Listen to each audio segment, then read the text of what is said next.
ایک دفعہ درود شریف پڑھ لیتے ہیں، اس میں ساتھ حاضری لگائیں گے۔ اللہ لبیک اللہم لبیک لا شریک لک لبیک، بسم اللہ الرحمن الرحیم، اللہم صلی علی محمد وعلی آل محمد کما صلیت علی ابراہیم وعلی آل ابراہیم انک حمید مجید، اللہم بارک علی محمد وعلی آل محمد کما بارکت علی ابراہیم وعلى آل إبراهيم إنك حميد مجيد، رب اشرح لي صدري ويسر لي أمري واحلل عقدة من لساني يفقهوا قولي، ربي زدنا علما، اللهم فقهنا في الدين، اللهم إني أسألك علما نافعا رزقا طيبا عملا متقبلا، اللهم انفعنا بما علمتنا وعلمنا ما ينفعنا وزدنا علما، یا مقلب القلوب ثبت قلبی علی دینک، ربنا لا تزغ قلوبنا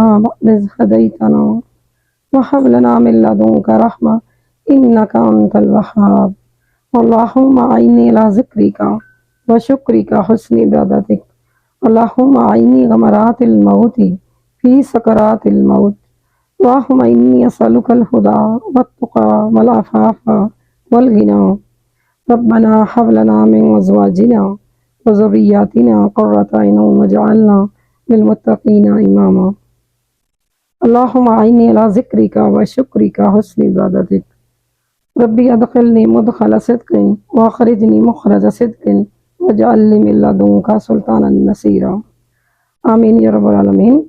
بسم الله الرحمن الرحيم، الحمد لله رب العالمين، الحمد لله العليم الحكيم، نحمده حمد الشاكرين ونستغفره استغفار التائبين ونسأله من فضله العظيم، فهو الجواد الكريم البر الرحیم۔ سب تعریفیں اللہ کے لیے ہیں جو سب کچھ جاننے والا ہے، کمال حکمت والا ہے۔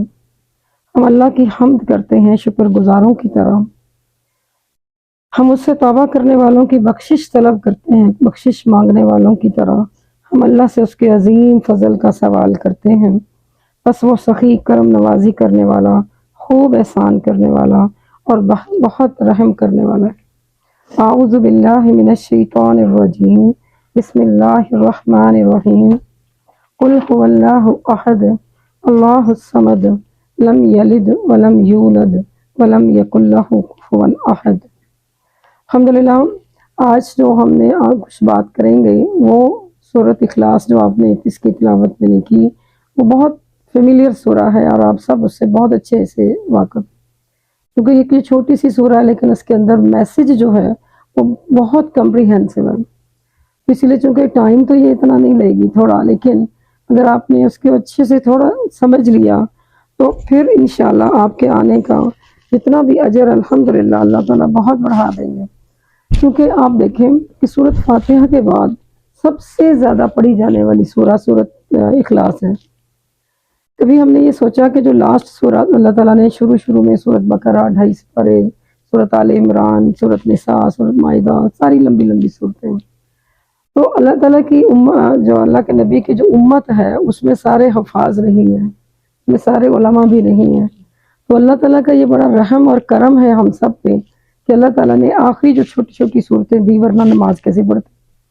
کوئی بھی آپ دیکھیں کتنی بڑی یہ بات ہے، لیکن اللہ تعالیٰ نے ہمیں اس کا انعام اور اس کی فضیلت اتنی زیادہ رکھ دی ہے کہ سبحان اللہ کہ آپ علماء کے جو آپ سمجھتے ہیں کہ وہ تو حافظ ہیں، میں کیا پڑھوں، وہ تو ایسے ہیں، میں انسان یہ سوچتا ہوں اس کا قیام تو اتنا ہے، تو اگر آپ سورۃ اخلاص بھی پڑھ لیتے ہیں نا تو شرط یہ ہے اخلاص کے ساتھ، جیسے اس کا نام اب آپ نے غور سے سمجھنا ہے کہ آپ اخلاص کو چوز کریں اپنی نماز میں، لیکن اخلاص کے ساتھ، ایک سنسیئرٹی کے ساتھ، اس کے یعنی مطلب کو سمجھتے ہوئے سامنے آ جاتے نا، تو یعنی کہ ہمیں پتہ ہونا چاہیے کہ ہم اخلاص جو ہے کیا چیز ہے۔ اب اللہ تعالیٰ نے اس کو بھی ہم تھوڑی سی چیزیں، میں اس کی کیونکہ ایگزیکٹ جو ہے اس کا مطلب اور word to word I hope so کہ آپ سارے جانتے ہیں اور سب ماشاءاللہ، اگر کسی نے کچھ سمجھنا ہوگا تو میں اس کا بتا بھی دوں گی، لیکن میں اس کی اس وقت میں بہت سارا ٹائم چونکہ سب کورسز لے رہے ہیں اور ورڈ ٹو ورڈ پتہ بھی ہوتا ہے، تو میں ٹائم بچانے کے لیے، ورنہ آپ لوگوں کو ایگزیکٹ پتا ہے جس چیز کی ہمارے اندر کمی ہوتی ہے وہ اس کی انڈرسٹینڈنگ ہے اور اس کے بعد انڈرسٹینڈنگ ہوگی ڈیپلی تو عمل آسان ہو جائے گا. تو اس لیے میں نے اس سورہ کو کم وقت کے لیے لیکن کمپریہنسو میسج کے لیے اس کو چنا. اور الحمدللہ اس کا جو مطلب ہے ہم اس کو دیکھتے ہیں، یعنی کہ یہ جو سورہ ہے اس کے پہلے فضائل دیکھ لیتے ہیں.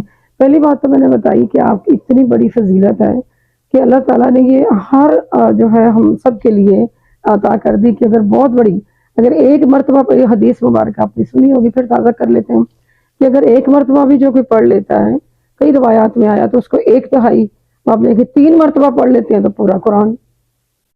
پھر وہیں پہ شرط آ گئی کہ اخلاص کے ساتھ، جیسے اس کا نام بتاتا ہے آپ کو، اگر نام نہیں ہے صرف ایسے قاریہ کی طرح بس پڑھ لیا تو جو اس کا ورڈ ٹو ورڈ میننگ یعنی مطلب تھا جیسے الف لام میم کا، اسی طرح ال کا جو مطلب جو اللہ تعالیٰ نے اس کے اندر فضیلت رکھی ہوگی وہ مل جائے گا. لیکن اگر آپ نے اس کا ایسنس پانا ہے تو اس کا ایسنس جو میسج ہے وہ ہے اخلاص، وہ جو اس کے نام سے ظاہر ہے.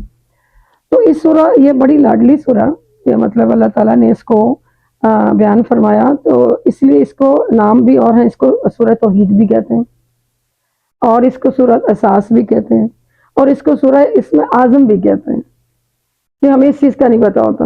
اب آپ نے کوئی دعا، اسم اعظم سے مراد دیکھیں، آپ نے کوئی بھی دعا مانگنی ہے آپ بہت ہی خلوص کے ساتھ سورۃ فاتحہ جیسے پڑھتے ہیں ہر ایک کو پتہ پڑ ساتھ یہ پڑھ لیں تو دعا کے مطلب قبول نہ ہونے میں کوئی دیری نہیں رہ جاتی. لیکن اخلاص میں کمی ہمارے ہے، تجوید میں کمی ہمارے ہے، جو بھی ہے معنی جو ہم نہیں سمجھتے، یا پھر 5 وقت کے نمازی ہم نہیں، یا پھر حلال وغیرہ ہماری زندگی میں نہیں. ادروائز تو دعا کو اللہ تعالیٰ نے فرمایا کن ربی قریب مجیب، میں تو تمہارا رب ہوں اور بہت قریب ہوں. تو پھر اس کو زور زور سے پکارنا بھی نہیں پڑتا، بتانا بھی نہیں پڑتا، اور انہ علیم بذات الصدور، وہ تو سب جانتا ہے. تو لیکن ہمیں پتہ ہونا چاہیے کہ میں نے کتنے خالص ہو کر یہ کام کرنا ہے. تو جیسے آج درس ارینج ہوا، جیسے آپ سارے ماشاءاللہ آئے، یا جس نے جو بھی کوشش کی اللہ سب کو قبول کرے، ان میں ہم دیکھیں گے اخلاص کتنا، ہم نے سیکھنا اخلاص ہے. تو اگر اس صورت کے ساتھ آج ہمارے عمل میں اخلاص آ جائے تو سبحان اللہ، پھر سب کا دور دور سے آنا، کسی تکلیف میں آنا، کسی مشکل میں بھی آنا، تو یہ جو ہے اس کو سمجھ آئے گی کہ میں واقعی خالصتاً اللہ کے لیے آئی ہوں. میں کوئی دوستی نبھانے کے لیے نہیں آئی، میں کوئی اپنی یہ نہیں کرنے کی آئی کہ میں مطلب چلو ایک آؤٹنگ ہو جائے گی، بڑے عرصے سے کہیں نکلے ہی نہیں تھے، یا کوئی چلو ایک تھوڑے سے ٹی پارٹی ٹائپ ہم نے ارینج کر لیتے ہیں. نا ایسا نہیں، میں صرف خالصتاً اللہ کے لیے آئی کہ میں اللہ کا پیغام، کوئی میسج، اللہ کی یہ صورت سب کے لیے نئی نہیں ہے، سب نے سنی ہوئی ہے، پڑھی ہوئی ہے، پڑھتے بھی ہیں. اس لیے زیادہ اس کا چناؤ بھی ہے کہ جب ہم پڑھتے ہیں تو ہمیں اس کی فضیلت مل جائے گی. تو انشاءاللہ میں آئی ہوپ سو کہ آپ کو جو ہے اس کے فضائل ہم پہلے تھوڑے تھوڑے دیکھتے ہیں کہ آپ نے جو ہے اس کو اگر اخلاص سے پڑھ لیا تو پھر اس کا فائدہ کیا ہوگا؟ شرح صدر ہوگا. پہلی بات کیا ہے اس کی کہ آپ کا شرح صدر ہوگا، آپ کا سینہ دین کے لیے کھلے گا. آپ دیکھیے جو کفار کا، میں آپ کو سمجھاتی ہوں کہ جب کفار کا دل اس کے لیے دین کے لیے کھلتا ہی نہیں تھا، بلکہ وہ اللہ کے نبی سے بحث کرتے تھے ہر وقت کہ آپ کا یہ دین کیا، اب یہ بڑا مشکل، اب یہ بڑا مشکل، یا یہ کیسے ہو گیا، یا یہ وہ ساری چیز. تو اچھا بتاؤ اللہ تمہارا ہے کیسا، کس طرح دکھتا ہے، سونے کا ہے، چاندی کا ہے، یعنی مختلف سوالات آتے تھے. تو اب ان لوگوں کے جب آپ بھی سوچیں کہ جب میرے دل میں، اب ہم تو مسلمان ہیں، ہمارے دل میں آپ سوچیں گے یہ تو میرے نہیں آتا، لیکن ہمارے دل میں اور بڑی چیزیں آتی ہیں اللہ کے بارے میں، اللہ کے احکام کے بارے میں، یا میرا دل جو ہے وہ گھٹ جاتا ہے سوچ کے اچھا اب یہ بھی کرنا پڑے گا. جیسے چھوٹے بچے ہیں، ان کو ہماری بچیاں ہوتی ہیں، ظہر پڑی، آج کل سردیاں بڑی قریب اثر آ گئی، ساتھ ابھی تو پڑھی تھی مما، پڑھ لیتی ہوں، یعنی اس کو بھی کہتے ہیں سینے کی گھٹن ہوتی ہے کہ اس میں اس کو لذت نہیں ملتی. تو اب پھر میں وہی بات آنے لگی ہے کہ آپ جب سورۃ اخلاص کو پڑھیں گے پورے اخلاص کے ساتھ تو اور فضیلت کیا ملے گی؟ دین میں لذت، نماز میں لذت، آپ کو ہر عبادت میں لذت محسوس ہوگی. اب لذت کیا ہوتی ہے وہ آپ کو بہت اچھے سے پتا ہے، کھانا لذیذ ہو آپ کو مزہ آ جاتا ہے، نہ ہو تو آپ کیسے کہتے ہیں بس پیٹ بھر لیا، بس جل گئی تھی نا ہانڈیاں. تو ان سے زیادہ لذیذ کھانا کا تو کسی کو نہیں پتا، تو اپنے گھر میں ہی بس کھلاتے ہیں. تو مثال میں دے رہی تھی ایک ماشاءاللہ. تو کہنے کا مقصد یہ کہ لذت سے لیے تو انسان سارا، اللہ تعالیٰ معاف فرمائے شیطان نے بھی وعدہ کیا تھا زینا للناس حب الشہوات کہ میں لوگوں کو اتنے مزین کر کے تمام چیزیں محفلیں دکھاؤں گا. کوئی جیسے حرام میں لذت ہوگی، حلال اس کو اچھا نہیں لگے گا، حرام وہ دکھائے گا لوگوں کو، اس میں ان کو لذت لگے گی، ادھر جائیں گے، فائدہ نظر آئے گا، اس کا کوئی چیز بھی اس کو بینیفٹ ملتا ہوگا. تو اس لیے اللہ تعالیٰ نے سورۃ اخلاص اتاری کہ جو اس کو خالص ہو کر پڑے گا اس کا میں شرح صدر کرتا رہوں گا، اس کے اندر تمہاری تھوتنی نہیں جا سکے گی، تم اس کے اندر جا کر اپنے شر نہیں پھیلا سکو گے. تو سورۃ اخلاص کی سب سے بڑی فضیلت کیا کہ آپ اللہ کے قریب ہوتے ہیں، آپ کو اپنے مالک کا تعارف ملتا ہے. سیکنڈلی آپ کیا کرتے ہیں کہ آپ کا شرح صدر ہوتا ہے، آپ کو دین سمجھنا سننا آسان لگتا ہے. آپ کو پھر یہ نہیں لگتا کہ اچھا وہاں ہو رہا کیسے جاؤں یا فلاں چیز کیسے جاؤں، یا مطلب دین کا کوئی بھی کام، نماز ہو گئی، روزہ ہو گیا، حج، زکوٰۃ، صدقہ، صدقات، یہ جو ہے دعویٰ کا کام ہوتا ہے، کچھ بھی پھر آپ کو مشکل نہیں لگتا، پھر آپ کو اس میں دل لگنے لگتا ہے، پھر آپ خود چاہت کرتے ہیں کہ مجھے بتانا، ایک دوسرے سے پوچھتے ہیں. جب آپ کی اخلاص میں یہ ہے چیک کرنے کا ایک ٹیسٹ یاد رکھیں. میں کہوں گی میں بھی بڑی خالص ہوں، کس سے پوچھے کہیں گے سر کہ میں بھی بڑی خالص ہوں، لیکن چیک کیسے کرنا ہے؟ چیک یہ کرنا ہے کہ میرا عبادات میں دل لگ رہا ہے. اگر تو عبادات میں دل لگ رہا ہے تو الحمدللہ، پھر تو آپ کی عبادات اور عمل جو ہے وہ خالص ہے. تو اگر آپ کا عبادات میں دل نہیں لگتا، آپ کہیں بھی جاتے ہیں، ہمارے بندے کے جاتے ہیں، کسی دوست کے مجبور کرنے پر مطلب جا رہے ہیں، یا کسی کی چاہت میں جا رہے ہیں کہ چلو جی بس ٹھیک ہے میں چلی جاتی ہوں، اور یا لوگ اس لیے نہیں آتے کہ میں فلاں کے لیے میں نے نہیں جانا، تو عمل خالص تو نہیں تھا نا. کلیئرٹی سے پتہ چل گیا نا. خالص ہوتا تو آپ یہ دیکھیں کہ اللہ کے نبی پہاڑ پہ چڑھ جاتے تھے تو ادھر سے بولنا اپنا ارشاد فرماتے تھے، سارے لوگ وہیں جمع ہو جاتے تھے. اس میں دشمن بھی ہوتے تھے، دین کے مشرک بھی ہوتے تھے، ہر چیز.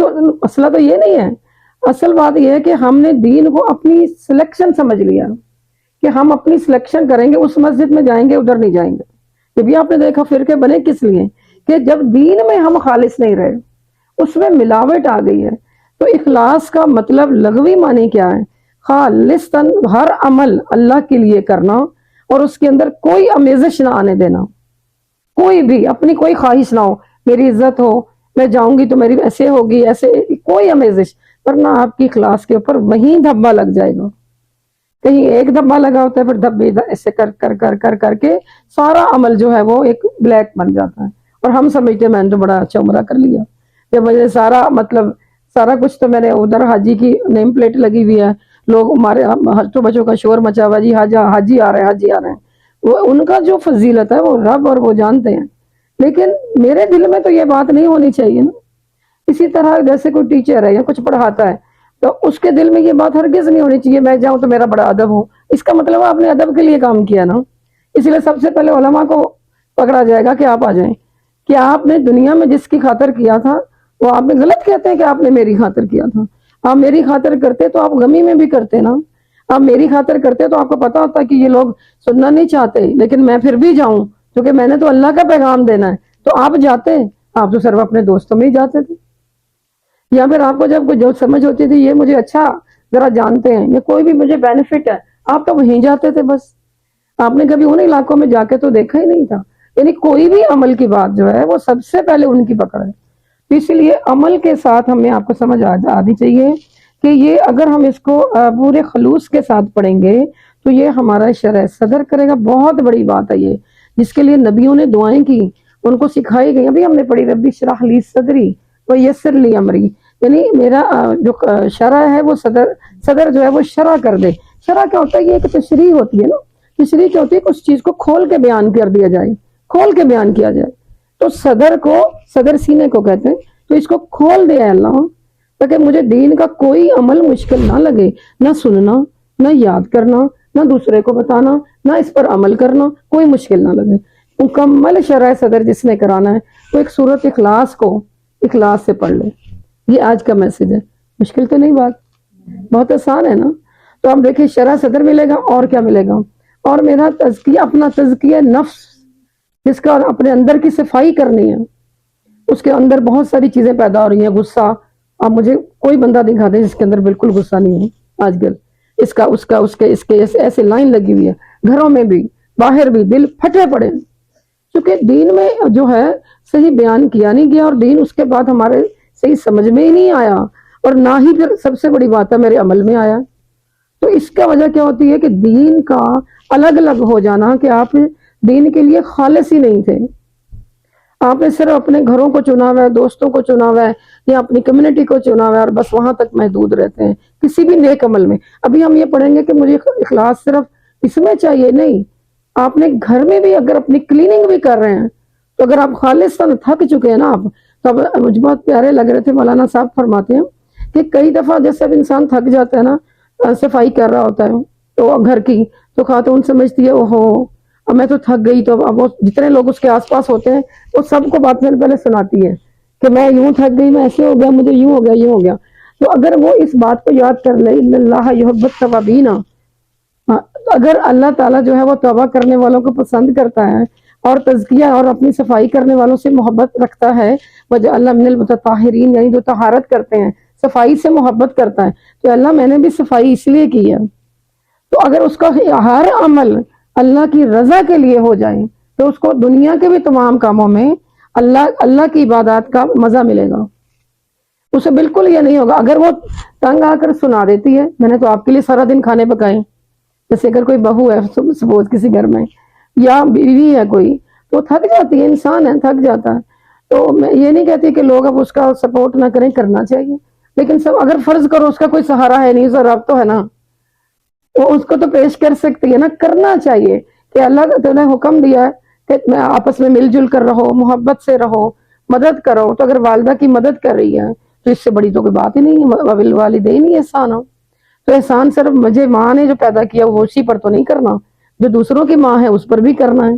تو اگر میں اپنا سینہ شرح صدر جو ہو جائے میرا، تو اس میں مجھے نیکیاں کرنی آسان ہو جائیں گی، پھر مجھے صرف نظر نہیں آئے گا بس میری ماں اور یہ میں، میری ماں اور یہ میں، لڑکے کی ماں ہے وہ ادھر ہی رہے، یا کوئی ہمسایہ ہے تو اس کے بارے میں بھی کچھ نہیں پتا، بس میں اور میرا گھر، پھر جو ہے نا محدود ہو جاتا ہے انسان نیکیوں میں۔ آپ نے دیکھا خود غرضی کیا سکھاتی ہے؟ خود غرضی، خود صرف میں، مائی سیلف، یہ سکھاتی ہے انڈیویجولزم، جبکہ اسلام بھائی چارے کا درس دیتا ہے۔ تو اس کا کیا مطلب ہے؟ اس کا یہی مطلب ہے کہ آپ کا ہر عمل اوپر گنا جا رہا ہے، دیکھا جا رہا ہے۔ اس لیے کہتے ہیں کہ اللہ تعالیٰ نے فرمایا میں یعمل مثقال، آپ نے پڑھا ہوا ہے نا، خیر یرا، یعنی کہ چھوٹی سی نیکی بھی جس کو آپ سمجھ رہے ہیں کہ میں نے اپنی امی کو پانی دے دیا، دوائی دے دی، ہمسائے کو جا کر میں ذرا پوچھا کہ آپ نظر نہیں آ رہے، جسے میں ابھی سوچ رہی تھی بہن نظر نہیں آئی اتنے دن سے، اللہ تعالیٰ ان کو شفائے کاملہ عاجلہ دے، بہت ہی پیاری دین کی ہماری دائی بہن ہے وہ۔ تو کہنے کا مقصد یہ کہ اگر ہم سب یوں الرٹ رہیں تو پھر کسی کو اتنی تکلیف نہیں ہو سکتی، اور وہ اپنے آپ کو اکیلا نہیں جان سکتا کہ میں اکیلی ہوں، گھر میں اکیلی ہوں یا باہر اکیلی ہوں، کہیں بھی نہیں۔ تو ایک تو آپ کا تزکیہ قلب ہوگا، اور اگر یاد رکھیں اگر ایمان کمزور ہو رہا ہے، دوست زیادہ تر دنیا والے آ گئے ہیں، دین والے دور ہوتے جا رہے ہیں، دین مجھ سے دور ہوتا جا رہا ہے، 101 ٹائم اس سورہ کو پڑھیں، آپ کا ایمان کمزور ہوتا جا رہا ہے۔ مولانا فرماتے ہیں کہ اس کی فضیلت ہے بہت زیادہ، تو اگر آپ کو لگے کہ میرے سے دین کے مال کم ہو رہے ہیں، نمازیں قضا ہو رہی ہیں، مجھے صدقات دینے بھی مشکل لگ رہے ہیں، میرے ہاتھ بھی تنگ ہوتا جا رہا ہے، میرے حالات مشکل میں آتے جا رہے ہیں، تو ایٹ لیسٹ اس کو ڈیلی 101 ٹائم پڑھیں، آپ کا ایمان کمزور ہوتا جا رہا ہے۔ اس وجہ سے یہ ساری چیزیں آپ کے ساتھ آ رہی ہیں۔ اور باقی اس کے اور چیزیں جیسے ایک دنیاوی فائدے ہیں وہ بھی اس کا دیکھ لیتے ہیں کہ آپ کے موذی مرض ہیں کئی، جیسے کرونا آیا تھا، یا اور کئی ایسی چیزیں لگتی ہیں، وائرل ہوتا ہے، یا موذی جانور ہوتے ہیں، ان میں بھی یہ بہت افیکٹو ہے۔ آپ نے اس کو اخلاص کے ساتھ پڑھنا ہے، پانی پہ پڑھ کے اس پر دم کر دیں۔ اب یہ نہ سوچے فلاں بندہ کے دم کرے گا، نہیں، آپ اس کو 101 مرتبہ ہی پڑھ لیں، کم پڑھنا چاہتے ہیں 11 ٹائم ہی پڑھ لیں، خلوص کے ساتھ پڑھ کر اللہ تعالیٰ اس کا ایک لفظ ابھی ہم تھوڑی چیزیں آگے دیکھیں گے، اس کے اوپر نظر رکھتے ہوئے پانی پہ پڑھیں، دم کریں اور اس کو پلا دیں، بس آپ کا پورا اعتماد اس پہ ہونا چاہیے۔ تو اللہ تعالیٰ نے اس لیے کہا کہ یہ صورت ہمیں اس لیے دی ہے۔ دیکھیں میں تو بڑی اس کی فضیلتیں جب دیکھ رہی تھی، تو ایک بانجھ عورت کو بھی اگر پڑھ دیا جائے، اب جس کو لوگ کہہ رہے ہوتے ہیں اس کو بچہ پیدا نہیں ہو سکتا، اس کا یہ ہو گیا، اس کا یہ ہو گیا، اس کے ساتھ بھی وہ کہتے ہیں کہ اس کو جو ہے کوئی بھی آپ 11 دن آپ اس کو پڑھ لیں اور 1000 مرتبہ روز پڑھیں۔ یعنی میں صرف بتانا چاہ رہی تھی کہ اس صورت میں دین اور دنیا کی انتہائی فائدے جو ہیں وہ موجود ہیں۔ تو اب ہم نے یہ پڑھا کہ یہ سورت جو ہے یہ ہماری اسلام کی بیس ہے۔ اب تو میں نے اس کی فضیلتیں آپ کو بیان کی، اب ہم نے یہ دیکھنا ہے کہ اس کے پڑھنے کے ساتھ ساتھ ہمارے عمل میں کیسے آئے گی۔ تو اب یہ جو میں بتا رہی تھی کہ یہ جو ہے اللہ اکبر کہ یہ سورت جب نازل ہوئی تو آپ نے اگر اس کو غور سے دیکھیں تو اللہ تعالیٰ اپنے وجود پر کوئی دلیل نہیں دیتے قرآن پورے میں کہ میں فلاں جگہ موجود ہوں، اللہ اس پر نہیں دیتے۔ ایک جگہ جا کر آپ کو ملتا ہے کہ العرش استویٰ، کہ وہ عرش پر استویٰ، یعنی وجود کی بات کریں۔ لیکن اگر آپ اس کو خلوص سے پڑھتے ہیں، اس کو کفار کو بتایا گیا کہ ان کو بتا دیں۔ اچھا آپ نے سوچا ہوگا، اس کو ہم شروع سے چلیں دیکھ لیتے ہیں۔ قل، یہ کس کو کہا جا رہا تھا؟ یہ اللہ کے نبی کو کہا جا رہا تھا نا، آپ کو پتہ ہے، آپ سب اہل القرآن ہیں کہ قل، آپ اے اللہ کے نبی کہہ دیجئے۔ آپ نے کبھی غور کیا کہ جب اللہ کے نبی کو کوئی مشکل پیش آئی، کفار نے یہ مسائل کیے، تو اللہ تعالیٰ خود اتر آئے۔ اللہ تعالیٰ نے اللہ کے نبی کو نہیں کہا آپ یوں کہہ دیجئے، اب اللہ تعالیٰ نے خود فرمایا اِنَّا أَعْطَيْنَاكَ الْكَوْثَرَ۔ آپ کیوں پریشان ہوتے ہیں؟ ہم نے آپ کو سورہ کوثر، ہم نے آپ کو کوثر عطا کی ہے۔ لیکن جب اپنے تعارف کی باری آئی، سبحان اللہ، چونکہ توحید پہلے نبی کے منہ سے نکلے گی تو امت تک پہنچے گی۔ اسی طرح سارا قرآن جیسے نبی کو پہلے دیا گیا تو توحید کا لیسن پہلے نبی کو دیا گیا کہ آپ کہہ دیجئے هو اللہ احد، آپ کہہ دیجئے۔ تو اس لیے اب قل کا مطلب یہاں پر یہ نہیں ہے کہ آپ صرف کہہ دیجئے، میں بھی کہہ رہی ہوں، کچھ یہ بھی کہہ دیں گی، کچھ یہ نو، یہاں پر قل کا ایگزیکٹ مطلب ہے اعلان کر دیجئے۔ یہ جو سارے آپ سے پوچھ رہے ہیں ان میں اعلان کر دیجئے کہ اللہ جو ہے وہ احد، یعنی اب اس کا مطلب ہم کرتے ہیں ایک ہے، تو اس کا مطلب علماء فرماتے ہیں ایک نہیں کرنا چاہیے، ایک نہیں ہے، یعنی پھر ایک کو تو آدھا کریں گے اور آدھا ہو جائے گا، دو ہو جائیں گے۔ کوئی ایک چیز ہے، اس کو یہ ایک ہے تو میں ادھر سے اس کو یوں کر دیتی ہوں تو یہ دو نہیں ہو جائیں گے۔ تو اسی لیے اس کا ایگزیکٹ مطلب جو ہے، احد کا جو ایگزیکٹ مطلب لینا چاہیے وہ تنہا ہے، تو اللہ تعالیٰ جو ہیں وہ تنہا ہیں، اس بات کا ان کو اعلان کر دیجئے۔ یہ کیوں؟ یہ اور پہلی بات یہ کہ قل سے کیوں شروع کیا گیا، اب آئی ہوپ سمجھ آ گئی ہوگی کہ اللہ کے نبی کو پہلے توحید بتانی تھی کہ آپ کو پہلے جو چیز پتا ہوگی دین، وہی آپ امت کو دیں گے نا، تو سب سے پہلے آپ سے میری توحید شروع ہوگی، اس لیے آپ بیان کر دیجئے، بلکہ اعلان کر دیجئے کھلے عام۔ کیا اعلان کریں؟ قل هو اللہ هو احد، تو اللہ جو ہے وہ تنہا ہے۔ اب اس کی ضرورت کیوں محسوس ہوئی؟ اللہ تعالیٰ بس اپنا تعارف میں اللہ یہ کیوں کروا رہے تھے قریش کو؟ یہ آیت جب اتری ہے، یہ جب آیت اتری ہے، سوری، یہ جب آیت اتری ہے تو وہاں پر کتنی کیا پریشانی تھی کہ مکہ میں 365 بت تیار تھے، 365 بت تھے نا، وہ ان کو رکھ کر وہ سجدہ کرتے رہتے تھے۔ جب اللہ کے نبی ان کو دعوت دیتے تھے تو وہ کہتے تھے اچھا کوئی بات نہیں، اے محمد تمہارا رب بھی مان لیتے ہیں، 365 ہمارے، ایک تمہارا، کتنے ہو گئے؟ 366۔ تو چلو آپ ایسے کہہ دیں، تو اللہ تعالیٰ نے بتایا احد ہے، تنہا ہے، not 365۔ you will not agree with that۔ اے اللہ کے نبی آپ بھی سمجھ لیں کہ آپ کو کس طرح، اگر آپ جیسے ہم یہاں بھی ایسے کہتے ہیں نا، آدھی بات تمہاری آدھی میری، چلو آدھا دین یہ والا لے لیتے ہیں، آدھا وہ لے لیتے ہیں۔ تو وہ کفار مکہ بھی کیا کر رہے تھے کہ 365 ہماری ٹھیک ہے، آپ بھی مان جائیں، اور ایک ہم آپ کا اللہ جو آپ بول رہے ہیں ہم وہ بھی مان لیتے ہیں۔ تو اللہ تعالیٰ نے اپنے تعارف میں بتایا کہ ان کو اعلان کر دیں کہ کوئی 365 پہ بات نہیں چلے گی، کیونکہ اس دور میں یہی تھا، لات عزا مناع، انہوں نے سارے اپنے حبل وہاں پہ سارے اکٹھے کر کے رکھے ہوئے تھے۔ وہ کہہ رہے تھے جو آپ کا ہے وہ کس طرح کا ہے، گولڈن دکھتا ہے، چاندی کا دکھتا ہے، وہ بھی یہاں پہ رکھ دیتے ہیں، ایک اور بنا لیتے ہیں۔ تو اس سے پتہ چلتا ہے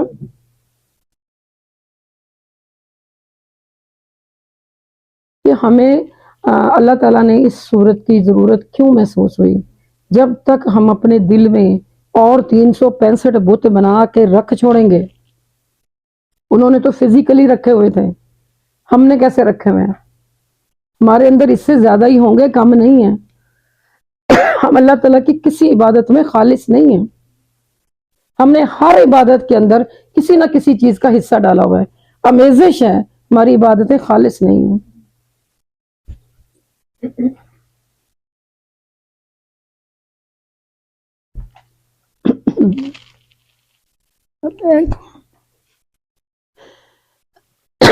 تو بات یہاں پہ سمجھنے کی یہ ہے کہ اللہ تعالیٰ نے جب ہمیں سمجھانا چاہا کہ دیکھیں کہ قل هو اللہ احد، میں آپ کو احد سمجھانا چاہ رہی تھی کہ آپ کو یہ پتہ چل جائے کہ احد اللہ تعالیٰ کو کہنا کیوں پڑا یہاں پہ، یعنی یہ جو ہے یہاں پر کیوں اس کی ضرورت سمجھی گئی کہ ان کو کلیئرٹی سے بتا دیں کہ وہ احد ہے، وہ ایک ہے، یعنی وہ تنہا ہے۔ یہ میں مولانا اس کو مزید سمجھانے کے لیے کہتے ہیں کہ وہ کہ اس کو تنہا مانو، ورنہ جتنے مشرک اور شریک ذہن کے لوگ ہوتے ہیں وہ اس لیے ارد شرک نہیں کرتے، وہ دل میں کچھ اور بھی رکھ لیتے ہیں کہ اچھا آدھا آدھا تمہارا آدھا ہمارا، یہ فلاں چیز تمہاری فلاں ہماری۔ اب آپ یہ دیکھیں انہوں نے ایک اور قوم تھی وہاں پہ، انہوں نے کیا کیا ہوا تھا، اچھا نیکی کا خدا اور بدی کا خدا اور، بدی کا خدا تو اور رکھا ہوا ہے ہم نے، نیکی کا اور، یعنی اتنے خدا اور اتنے بت انہوں نے پالے ہوئے تھے۔ اس لیے اللہ تعالیٰ نے یہ اتنی خوبصورت سورہ اتاری کہ اگر تم اے اللہ کے نبی ان میں اعلان کر دیجئے جو خالص ہو کر میرے لیے آئے گا، صرف مجھے تنہا کے لیے میرے پاس آئے گا، کوئی اپنی چیزیں لے کر نہیں آئے گا۔ اس لیے میں نے شروع میں بتایا کہ عمل جو خالص وہی اوپر جائے گا جو صرف اور صرف اس تنہا کے لیے ہوگا۔ اگر اس میں کچھ حصہ میرے شوہر کا اس کو خوش کر دوں، دوستوں کا، فلاں فلاں فلاں، تو جتنے بھی عمل، ایون نماز ہے، ریاکاری ہے، ریاکاری کو کیوں شرک کہا گیا؟ ریاکاری کو کیوں شرک کہا گیا؟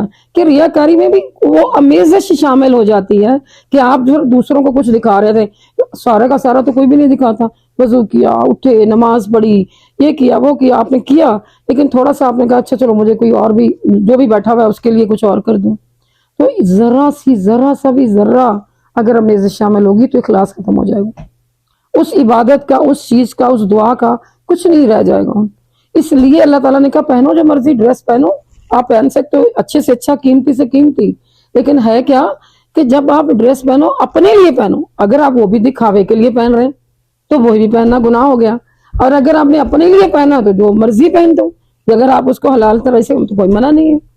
اگر میرے ذہن میں یہ ہے کہ میں پہن کے جاؤں، میرے جیسا کسی کا نہ ہو، اور کوئی پہن ہی کوئی کیسے سکتا ہے، بس میں یہ تو میں یہ، تو اس طرح کی جو سوچ ہے یہ انتہا درجے کی شرک کی طرف لے جانے والی ہے۔ تو اس لیے اگر شادیاں کرتے ہیں، نمود و نمائش ہوتی ہے، یا ہم گھر بناتے ہیں تو کوئی چیز کرتے ہیں، ہم کہتے ہیں اس سے زیادہ بنانا ہے، تو اس کا کیا مطلب ہے؟ مقابلہ نہیں کرنا ہے، آپ کے اپنوں اللہ تعالیٰ نے سورسز دیے ہوئے، آپ کر سکتے ہو، لیکن یہ اللہ کے اس کے دائرے میں رہتے ہوئے کہ میں یہ سارے پورا کرتی ہوں، تو میں ساتھ یہ بھی کرتی ہوں کیونکہ میرا دل خوش ہوگا، مجھے اللہ نے اجازت دی ہے، میری حلال انکم ہے، مجھے کوئی پرابلم نہیں ہے، تو پھر تو ٹھیک ہے۔ اگر قرضہ اٹھایا جا رہا ہے، پلاٹ بیچے جا رہے ہیں، کیونکہ مقابلہ بازی کرنی ہے وہاں فلاں فلاں جگہ جا کے، تو وہ تو پھر ساری خرابی ہے اس کے اندر آپ کے کسی، ورنہ تو ویسے ایک نکاح کتنی سنتی بات، نکاح میں نے سنتی، چھوٹی سی بات ہے، حدیث مبارک اور یہ میں سمجھانے کے لیے بتا رہی ہوں کہ مثال کے طور پر دیکھیں کہ اگر سنت ہے نکاح کرنا، تو اب آپ کے سورسز اور ہیں، ان کے اور ہیں، ان کے اور ہیں، ٹھیک ہے، جس کے جتنے ہیں اپنے اس میں دائرے میں رہتے ہوئے they can do that، اور ذل میں یہ رکھیں کہ اللہ کے نبی کی سنت ہے یہ، تو ہم یہ اس لیے کر رہے ہیں، تو کوئی پرابلم نہیں۔ اگر ہم اسی کو مقابلہ کر کے اور اپنے آپ کو ڈپریشن، یاد رکھیں کہ جب عمل آپ کا مقابلے پہ جاتا ہے تو وہ آپ کو ڈپریشن دیتا ہے، جب آپ کا عمل خالصتاً اللہ کے لیے ہوتا ہے تو آپ کی روح جو ہے وہ تازہ ہو جاتی ہے، آپ کا ایمان تازہ ہوتا ہے، وہ آسمانوں میں آپ کا وہ عمل پہنچ جاتا ہے، چاہے آپ کچن میں کھانا بنا رہے ہو، ضروری نہیں کہ آپ حج کر کے ہی آئیں تبھی وہ عمل آپ کا اوپر تک جائے گا، ایسا نہیں ہے۔ تو یہ بات ہمیں اچھے سے سمجھ آ گئی کہ اللہ تعالیٰ نے اپنی تعریف میں، دوسری بات آگے کیا ہے، هو اللہ، اللہ کو جان لیتے ہیں۔ آپ نے سنا ہوگا کہ اللہ تعالیٰ کا نام آج تک کوئی نہیں رکھ سکا، کسی کا نام اللہ نہیں ہے، وہ ایسا احد ہے۔ میں آپ کو تھوڑا سے ڈفرنٹ چیزیں بتاؤں گی تاکہ آپ کو سمجھ آئے کہ ایک دوسرے اینگل سے، کہ آپ کو اچھا لگے اور ڈفرنٹ لگے تھوڑا سا، اور سمجھ بھی زیادہ آئے۔ اب آپ دیکھیں نا، ہم نے تو یہی سمجھا ہوا ہے نا کہ اللہ ایک ہے بس، تو اللہ تعالیٰ کا یہ نام جو یہاں یوز ہوا ہے یہ ذاتی نام مبارک ہے نا اللہ کا، تو اللہ تعالیٰ فرما رہے ہیں کہ جو یہ نام ہے صرف اسی احد کا ہی ہے، اسی تنہا کا ہی ہے، آج تک کسی نے یہ نام نہیں رکھا، نہ وہ کبھی رکھ پایا۔ آپ دیکھیں کتنے فرعون پیدا ہوئے، کوئی بھی کہہ دیتا کہ میں ہوں اللہ، ایسا نہیں، اس نے اپنا نام کیا رکھا ہوا تھا، انا ربکم الاعلی، تو میں بھی تمہارا یعنی رب ہوں، اسے کہیں اللہ رکھ کے بتاؤ نا کہ میں اللہ ہوں. تو کوئی بھی اس کے اندر اتنی طاقت ہے کہ آپ ایک دفعہ ایک مسلمان خالص ہو کے، میں پھر بتا رہی ہوں، کسی بھی مشکل میں کہہ دے یا اللہ یا اللہ، جیسے اس کے دل یہاں سے بولے گا، یہاں سے آواز آئے گی، یہاں سے بولے گا. پریکٹس کر کے دیکھیے گا. میں وہی کہہ رہی ہوں کہ آج ہم کوئی ایک لیسن یا درس کی صورت میں نہیں آئے، آج ہم اس صورت میں اکٹھے ہوئے ہیں کہ ہم اپنے کچھ عمل جمع کر لیں.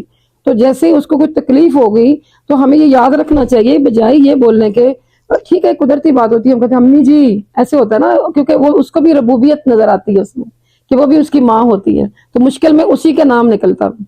تو میں یہ کہتی ہوں کہ ہمیں یہ کوشش کرنی چاہیے کہ ہم اللہ کے اوپر چلے جائیں، ہم اپنے، تاکہ ہمیں جب سے کوئی تکلیف ہو اللہ جی اللہ، تو اس جب آپ ان کو پکارتے ہیں، اس نام کو پکارا جاتا ہے، تو اس نام سے سارا نور جو ہے وہ آپ کے گرد روشن ہو جاتا ہے.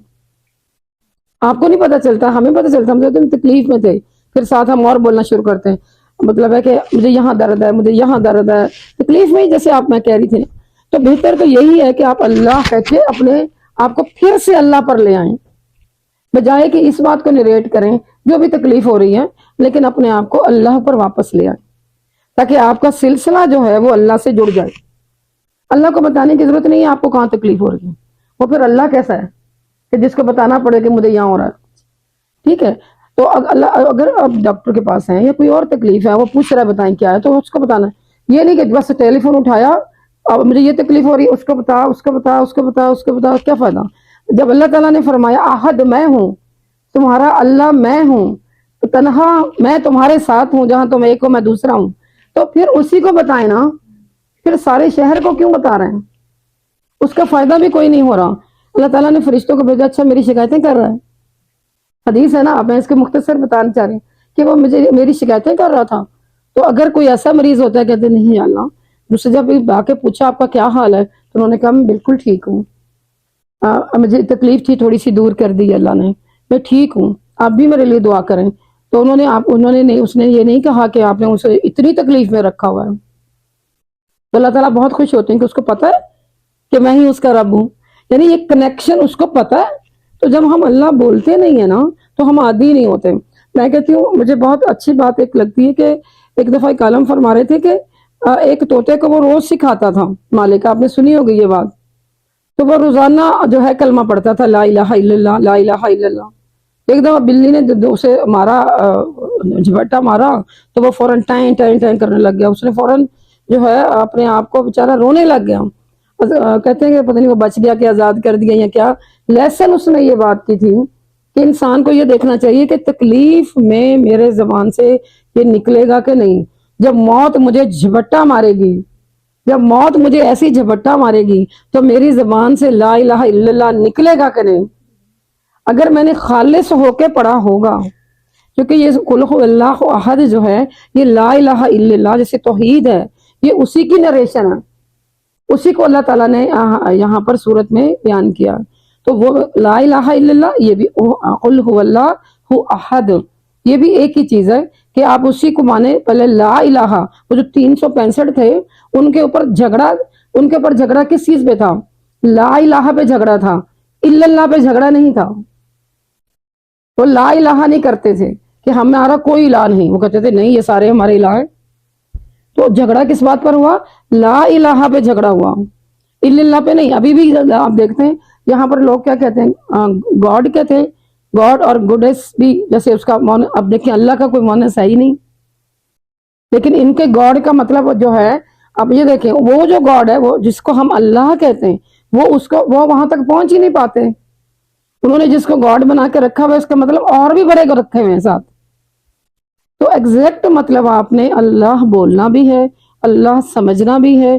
جب بھی آپ سورۃ اخلاص پڑھیں، پورے خالص ہو کر اللہ تعالیٰ کو نام کو پکاریں اور جیسے اس کا اعلان کریں. اعلان اب آپ نے کیسے کرنا؟ آپ تو نماز پڑھ رہے ہیں، آپ تو آرام سے نماز پڑھ رہے ہیں، جیسے اعلانیہ تو نہیں ہونا پڑھی جا رہی ہوتی اونچا اونچا.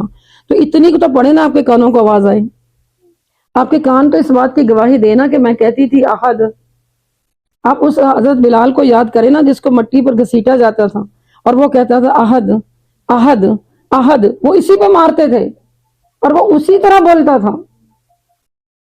سخت گرم ریت کے اوپر جب اس کو یوں حضرت بلال رضی اللہ تعالیٰ عنہ کو سیدنا پہلے جنت میں جانے والا شخص کیا بولتا تھا، مار کھا کھا کے بھی، دھوپ میں گرمی میں جل جل کر بھی اس نے یہ نہیں چھوڑا عہد۔ تو ہمیں تو تھوڑی سردی لگے تو فجر گئی، گرمی لگے تو روزے گئے، حج ہمیں پتہ چلتا ہے ابھی میرا کچھ ضرورت نہیں ہے، ابھی ہمیں باقی کیا بچ گیا، زکوٰۃ تو مجھے یاد ہی نہیں رہی۔ تو دین کی بیس جو ہے اللہ نے بتائی کہ اگر تم اب یہ کہ اس کو اساس کیوں کہا گیا سورۃ اخلاص کو، کہ میرے اور آپ سب کے دین کی یہ بیس ہے، یہ اساس ہے، یہ بنیاد ہے۔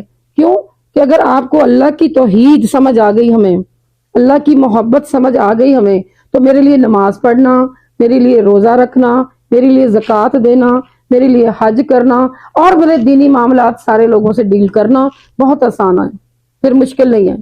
لیکن اگر جو مین بیس مجھے سمجھ نہ آئی تو پھر میں نماز پڑھوں کس کے لیے؟ پڑھ لیتی ہوں، اب یہ نہیں پتا کس کے لیے پڑھنی ہے۔ اگر اس کی محبت اور اس کی چاہت اور حیا اللہ کا پتہ ہے تو پھر تو امی کو کہنے کی ضرورت ہی نہیں ہے جاؤ نماز پڑھو، پھر تو سمجھ آ گئی کہ اللہ سے بات کرنے کے لیے جانا ہے۔ تو اس کا مطلب یہ ہوا کہ توحید اسی لیے کہا گیا کہ بہت بڑا کلمہ ہے کہ کوئی نان مسلم اس کو اگر پڑھ دے، صرف زبانی پڑھ دے، زبان سے ہی پڑھ دے، ابھی اس کو تصدیق بالقلب نہ بھی ملے، تصدیق بالقلب پتہ نہیں ہمیں بھی ملا ہے کہ نہیں، ہم بڑے خوش پھرتے ہیں۔ تو اپنی زبان کو اللہ تعالی ہم سب کو عطا کرے دلی کلمہ، شعوری کلمہ۔ تو ایگزیکٹ تو مجھے اس کو میں نے کہیں پڑھا تو نہیں، لیکن یہ ضرور ہمیں سمجھ آنی چاہیے کہ ہم کم از کم 3 دفعہ کلمہ اس طرح پڑھیں کہ ہمارے دل کے اندر یہ جمع ہوتا رہے، پورے خالص ہو کر لا الہ الا اللہ محمد الرسول اللہ ایسے کر کے ضرور پڑھیں دل کے اندر۔ یعنی دیکھیں یہ کوئی عمل میں سنت سے نہیں بتا رہی، یہ نہیں، لیکن ایک میرے جیسا ایک انسان یعنی شعوری طور پہ سارا دن ہم پڑھتے رہتے ہیں لا الہ الا اللہ، جس سے پوچھے تصویر کر رہے ہیں لا الہ الا اللہ، دماغ کہیں اور، دل کہیں اور، آنکھیں کہیں اور، سوچ میری کہیں اور نہیں۔ کم از کم جائے نماز پہ بیٹھ کے صرف 3 مرتبہ اپنے دل کے اوپر ہاتھ رکھ کے کہ میں تصدیقکم بالقلب و تصدیقکم باللسان، کہ میری زبان اور میرا دل یہ ہم آہنگ ہو جائے تاکہ میرا کلمہ جو ہے یہاں محفوظ ہو جائے۔ کئی دفعہ پڑھا ہے کہ لوگ ایسے کہہ دیتے ہیں کہ 70,000 مرتبہ پڑھ لیں، لیکن اب ہماری سورۃ اخلاص اور کلمہ شریف ساتھ ساتھ چل رہا ہے، کیوں؟ کیونکہ دونوں ہی تو توحید ہیں۔ ایک نان اتنا بڑا کلمہ ہے کہ نان مسلم اس کو ایک دفعہ پڑھ دے تو وہ مسلمان کی اس رجسٹریشن میں آ جاتا ہے۔ کوئی اور ایسا عمل آپ کا نہیں ہے کہ آپ کو یوں کا یوں اس طرف کا ادھر کر دے، یہ اتنا بڑا کلمہ ہے، لیکن پھر وہی بات ہے کہ خالص ہو کے پڑھے تب ہے۔ تو اسی طرح آپ نے دیکھا کہ جس کے پاس کوئی عمل میں کوئی چیز نہیں ہوگی، ایک جس کے عمل تولے جا رہے ہوں گے، تو اللہ تعالیٰ فرمائیں گے کہ اس کے پاس ایک آخری ایک چٹ جس پر رہ گئی تھی، اس کے ایک چٹ کے اوپر صرف کلمہ لکھا ہوا تھا، اس نے ایک دفعہ مرتبہ پڑھا تھا خالص ہو کر، تو اس کا میزان پورا بھر جائے گا اور وہ خود حیران ہو جائے گا کہ میرے عمل میں تو کوئی نیکی نہیں تھی، یہ اس کے پر کیا، یہ میں نے کیا نیکی کی تھی؟ اسے بتایا جائے گا تم نے یہ پڑھا تھا۔ یعنی یہ عمل میں کتنا بھاری ہے، جس کو اپنے وزنوں کو بھاری کرنا ہے۔ فَأَمَّا مَنْ ثَقُلَتْ مَوَازِينُهُ، پھر وہ جس کے وزن اعمال جو ہیں وہ بھاری ہو گئے، فَهُوَ فِي عِيشَةٍ رَاضِيَةٍ، وہ تو اپنی مرضی کی زندگی میں ہوگا۔ ہمیں تو دنیا چاہیے اپنی مرضی کی، وہاں جاؤں جیسے مرضی جاؤں، جو مرضی کھاؤں، مطلب جو مرضی بول دوں۔ حالانکہ یہ نہیں، میری ہر چیز پہ پکڑ ہے، کپڑے کیسے پہنے ہیں، کھایا کیا تھا، کیا بولا تھا، ہر چیز پہ پکڑ ہو رہی ہے، لکھا جا رہا ہے۔ لیکن جہاں پہ کہا جا رہا ہے کہ اگر آپ کے وزن جو ہیں اعمال کا وزن زیادہ ہو گیا، فَهُوَ فِي عِيشَةٍ رَاضِيَةٍ، وہ تو پھر مزے میں، عیش میں اور مرضی کی زندگی میں ہوگا۔ تو ہمیں چاہیے کہ ہم اس زندگی کا ویٹ کریں، نہ کہ آج ہی زندگی کے تمام چیزوں میں اپنے مزے ڈھونڈیں اور اللہ تعالیٰ کو چھوڑ کے وہ جو 365 بت میں نے دل میں رکھے ہوئے ہیں۔ اب میں کفار کی بات تو نہیں کر رہی کہ وہاں پر تو کہا اعلان کر دیں ان کو کہ یہ سارے اٹھا کے باہر رکھنے پڑیں گے، صرف ایک احد کے اوپر جانا پڑے گا۔ آگے چلتے ہیں، اللہ الصمد، اللہ تعالیٰ فرما رہے ہیں اگلی آیت میں کہ اللہ الصمد ہے۔ صمد کس کو کہتے ہیں؟ صمد کہتے ہیں بہت بڑی چٹان، ہیوی چٹان، کہ آپ کے اندر، دل کے اندر اللہ کی توحید اور محبت اتنی جمع ہو، اتنی پکڑ میں ہو کہ اگر کوئی بچہ آپ کو کوئی کچھ کہتا ہے کہ امی جی یہ کام کر لیں آج، جبکہ اللہ کا حکم نہیں ہے، تو آپ اس کو پیار محبت سے ضرور سمجھائیں، حکمت سے سمجھائیں، لیکن ایک دن ایسا آنا چاہیے کہ آپ اسے پوچھیں کہ آپ نے جرت کیسے کی یہ پوچھنے کی، آپ ابھی تک یہی پوچھ رہے ہیں۔ مطلب یہ نہیں کہ شروع میں ہی آپ اس کو ڈرا دیں، میرا مطلب یہ نہیں تھا، لیکن سمد کا مطلب چٹان ہے، مومن ایک چٹان کی طرح ہوتا ہے۔ اللہ تعالیٰ نے فرمایا مجھے عہد مانو کیونکہ میں تمہارے ساتھ ایک چٹان کی طرح، میرا ساتھ اگر تم نے مان لیا، اس کو دوسرے سینس میں بھی سمجھیے کہ اگر تم نے مجھے عہد مان لیا تو میں تمہارے ساتھ چٹان کی طرح with you, I am with you, تم کبھی اپنے آپ کو تنہا نہ پانا۔ میں تو نحن اقرب الیہ من حبل الورید، ہم تو تمہاری شہ رگ سے بھی قریب ہیں۔ آپ ہمیں کیسے سوچتے ہیں کہ میرا میاں آئے گا تو بتاؤں گی سر میں درد ہو رہا ہے، وہ تو میاں ہے نا، آئے گا تو پتہ چلے گا اسے۔ لیکن اللہ تعالیٰ فرما رہے ہیں کہ میں تو تمہارے شہ رگ سے بھی قریب ہوں، اس کو کیا کہیں گے؟ الصمد۔ یہ واحد اللہ کے نام کی صفاتی نام ہے جو قرآن میں صرف ایک مرتبہ آیا ہے، صرف اللہ نے اپنے تعارف میں بتایا کہ اگر تمہیں میرا تعارف سمجھ آ گیا ہے تو تمہیں سمجھ بھی سمجھ آ جائے گا۔ اگر تمہیں عہد نہیں پتا چلا تھا تو سمجھ کیا پتا چلے گا؟ پہلے مجھے عہد مانو کہ میرا کوئی نہیں، میرا کوئی نہیں، میرا صرف رب ہے، لا الہ الا اللہ ہے، لا الہ الا اللہ ہے، تو پھر میں الصمد تمہارے ساتھ ہوں، ہر بیماری میں، ہر مشکل میں، ہر پریشانی میں، ہر جو بھی انسان ہے، کتنی مشکلات ہیں، کوئی کہہ دے مجھے یہ مشکل نہیں، ہر ایک کو، کسی کو، کوئی بچوں کو اپنے غم، جوانوں کو اپنے غم، بوڑھوں کو اپنے غم، ایسے ہی ہے نا۔ تو کوئی بزنس مین ہے تو اپنے چکر میں پھنسا ہوا ہے، کوئی کچھ ہے، کوئی کچھ ہے۔ اللہ تعالیٰ فرما رہے ہیں کہ خلوص سے، اخلاص کے ساتھ مجھے عہد مان لو تو مجھے الصمد پاؤ گے۔ اور میں یہ نہیں ہوگا کہ میں تم مجھے دیکھیں الصمد کا مطلب کیسے سمجھ آتا ہے کہ ہم کیا کرتے ہیں، ہم کہتے ہیں نہیں میں پڑھتی بھی ہوں، ہر نماز میں پڑھتے، پتہ ہے نہیں مطلب ہمیں اچھے سے، کیونکہ ہم خوشی میں، ہم جو ہے خوشی میں تو اللہ کو جو ہے، غمی میں تو یاد رکھتے ہیں، تسبیحیں آ گئی، جا نماز آ گئے، قرآن یاد آ گئے، دعائیں یاد آ گئیں، سارے اپنے جو بھی بزرگ ہوتے ہیں حضرات سب یاد آ گئے۔ جیسے خوشی آتی ہے سب کچھ پھاڑ پھوڑ کے ہم اپنے دائرے سے باہر، تو پھر آپ مجھے بتائیں کہ اس وقت وہ عہد کہاں جاتا ہے؟ عہد کا مطلب اس کو ایک ماننے سے مراد ہے، اس کو ایک ماننا یعنی یکتا ماننا، اور اس کے احکامات کو ماننا، اس کے ہمیشگی اس کے احکامات کی رکھنا۔ یہ نہیں کہ اب چٹان آپ دیکھیں کیا گرمیوں میں اور ہوتی ہے، سردیوں میں اور ہوتی ہے، نہیں، اللہ تو ہر صورت ہمارے ساتھ ہے۔ کوئی گناہ کرتے ہوئے یہ تو سوچ لو اس کی دنیا زمین سے نکل جاؤ باہر، یہی فرمایا جاتا ہے نا، یا تو اس کی زمین سے نکل جاؤ، جیسے آخرت میں فرمایا جائے گا، کوئی وہ پوچھے گا کہ کوئی فرار مفر، کوئی میرے پاس فرار کا رستہ ہے، تو اسے بتایا جائے گا کوئی رستہ نہیں، یا تو تم گناہ کرو اس کے دور سے نکل جاؤ۔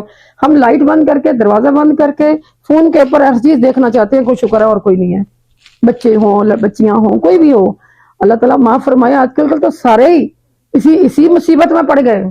یہ اچھی مصیبت کھڑی ہو گئی آ کے کہ اتنے زیادہ یعنی کہ گناہ اس کے اوپر، بڑا کیا، چھوٹا کیا، بوڑھا کیا، ایک دوسرے کو بھیجے جا رہے ہیں کہ میں اکیلی تو ملوث نہ ہوں، تم بھی اس میں آ جاؤ۔ یعنی ایک غلط چیز آپ کے پاس آ گئی ہے، آپ اس کو کیوں نشر کر رہے ہیں؟ آپ بلکہ اس کو ڈیلیٹ کریں، بلکہ آپ اس کو روکنے کی کوشش کریں، نہیں الٹی چیزیں بلکہ کی جا رہی ہیں۔ تو اس کا مطلب یہ ہے کہ خوشی اور غمی دونوں صورتوں میں عہد کو یاد رکھنا ہے۔ جب آپ عہد کو نہیں بھولیں گے، اب میں آپ کو بار بار کہہ رہی ہوں، آپ کو مشکل آئے، پہلی آیت میں اللہ تعالیٰ نے وہ بتا دیا ہے کہ اللہ اللہ اللہ عہد مانو، وہ عہد یا اللہ اس کا مانے۔ اب آپ دیکھیں سب سے پیاری صورت آپ نے پڑھی ہوگی للہ واحد القہار، یہ بھی پڑھا ہے آپ نے، للہ وہ تمہارا واحد ہے، وہی قہار ہے، یعنی وہ اپنی جگہ کئی جگہوں میں آپ کو بتا ہمیں سمجھا رہا ہے کہ مجھے تم نے ماننا ہے۔ تو لیکن ابھی اگر ہم صرف اس کو حدیث مبارک کو دلیل آپ کو پتہ ہی ہے کہ اللہ کے نبی فرماتے ہیں اگر تم سمجھتے ہو کہ اللہ تعالیٰ میری غمی میں بھی میری دعائیں سن لے تو پھر خوشی میں بھی تو اسے یاد رکھا کرو، بیٹا کامیاب ہوا ہے یاد رکھو، بیٹے کی کوئی خوشی آئی ہے رب کو یاد کرو، رب کے احکامات پہ چلو، جیسے اللہ کے نبی صلی اللہ علیہ وسلم، اللہ تعالیٰ نے فرمایا نا کہہ دو ایک ہے، اور پھر جو اس کے احکامات اس نے آگے بتانے ہیں بتاؤں گا، تو اس کے لیے رسول اتارا ہے، کتاب اتاری ہے، اس سے پوچھ کے چلو، کیونکہ اللہ کو تو شادی کی ضرورت نہیں تھی، لم یلد ولم یولد، شادی کی ضرورت تو اس کو ہے جس نے اس نسل میں آگے جانا ہے، تو اللہ کو تو ضرورت نہیں تھی، اللہ نے وہاں پہ کلیئرنس کر دی کہ لم یلد ولم یولد۔ یہاں پر تو رب کی ذات کو تو کسی ہر کمزوری سے پاک ہے وہ، تو اللہ کے نبی چونکہ عبد ہیں، ان سے ہی ساری توحید شروع ہوتی ہے، ان سے رسالت شروع ہوتی ہے، ان سے دین شروع ہوتا ہے. تو انہوں نے شادی اور نکاح کر کے دکھا دیا نا کیسے کرنا ہے، ایسے کرنا ہے، کیسے بیویوں سے ڈیل کرنا ہے، کیسے سارے باقی لوگوں سے ڈیل کرنا ہے. ہم سے ایک شادی نہیں ہوتی سنبھلتی، بیٹیاں ہوں یا بیٹے ہوں ہمارے، یا ہم خود میاں بیوی ہوں، جہاں پہ ہم سے تو ایک ہی نہیں کور ہو رہا. اتنا مشکل چیپٹر ہے یہ زندگی کا، کیونکہ ہم نے خود بنایا ہوا ہے. اگر ہم دونوں تقوی کی بیس پر قائم ہوں جس کے اوپر کہا گیا ہے، تو پھر تو شادی بہت اچھا، اللہ تعالیٰ نے تو اس سکون کے لیے بنائی ہے. تو صرف مرد کے سکون کے لیے نہیں، عورت کو بھی وہیں سے سکون ملتا ہے. تو سب سے بڑا بے سکونی جو ہے اس عمل میں ڈال دی گئی، چونکہ ہم عہد کو بھول گئے کہ عہد نے کیا کہا تھا. الصمد کو بھول گئے کہ ہم چٹان کی طرح ہر مشکل میں کھڑے رہیں. اب دیکھیں مشکل آتی ہے، لوگ کہتے ہیں کہ وہ وہاں پہ چیک ہو رہا ہے، اسکارف لے کر نہ جانا، اگر آپ مسلمان نکل آئے آپ کو واپس بھیج دیں گے. چلو جی میں پہلے اس کو اتار کے رکھ دیتی ہوں، یہ تو کوئی اتنی مشکل بات نہیں، آگے جا کے پھر لے لوں گی. آپ یقین کریں یہ مشکل آپ پر آئے گی نہیں.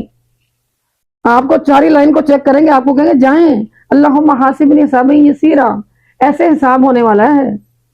تو آپ کو دنیا میں جب حساب ہو رہا ہوگا اللہ تعالیٰ آپ کو تو نہ چھوڑ دے گا. اللہ تعالیٰ نے کہا ہم آپ کے حبل الورید، ہم آپ کے اقرب آپ کے قریب ترین ہیں، یعنی آپ کی گردن سے بھی، رگ سے بھی. تو اس سے زیادہ تو قریب اور کوئی نہیں میری بہن. تو سورۃ اخلاص کو اخلاص سے پڑھ لیں.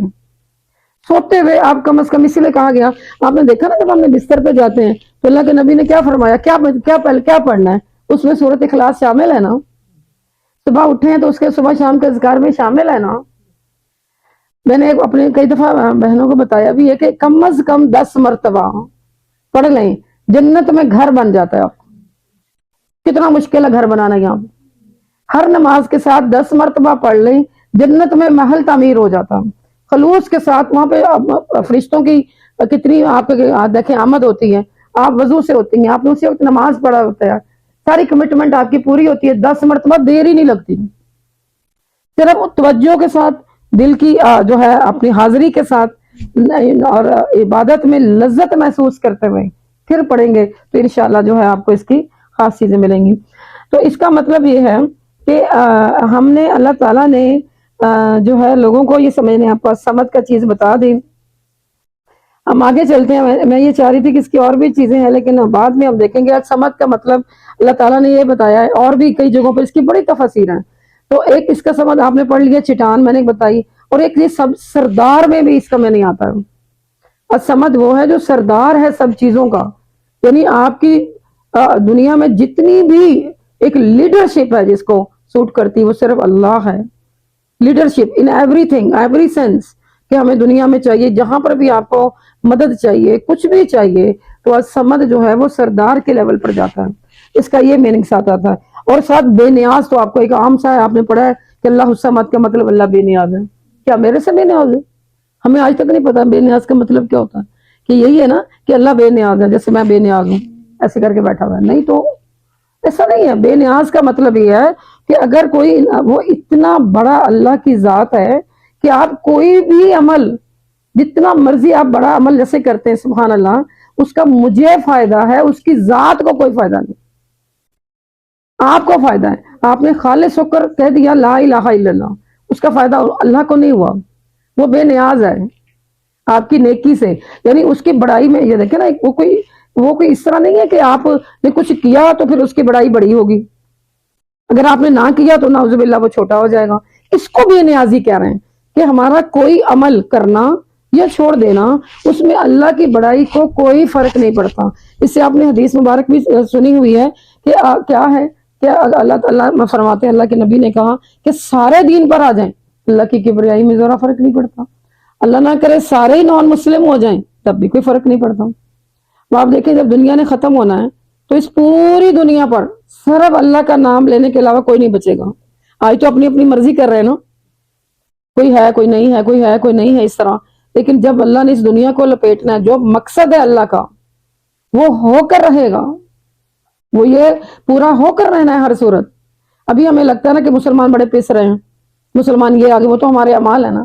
ورنہ تو آپ یہ دیکھیں تمام پوری کائنات پر اللہ کا بول والا ہوگا، جس سے پتہ چلے گا وہ احد ہے. اسی لیے وہ دنیا جب آپ کو اوپر پوچھے گا، سب کو موت دے کے، حضرت جبرائیل کو موت دے کے عرش کو موت دے کے، موت کو بھی موت دے کر پوچھے گا للہ، خود کدھر ہیں لمن الملک، آج ہیں سارے، الیوم آج ہیں، آج سارے جو دنیا کے بادشاہ تھے وہ کدھر ہیں سارے. یعنی وہ بتانا چاہتا ہے کہ میں تنہا ہوں.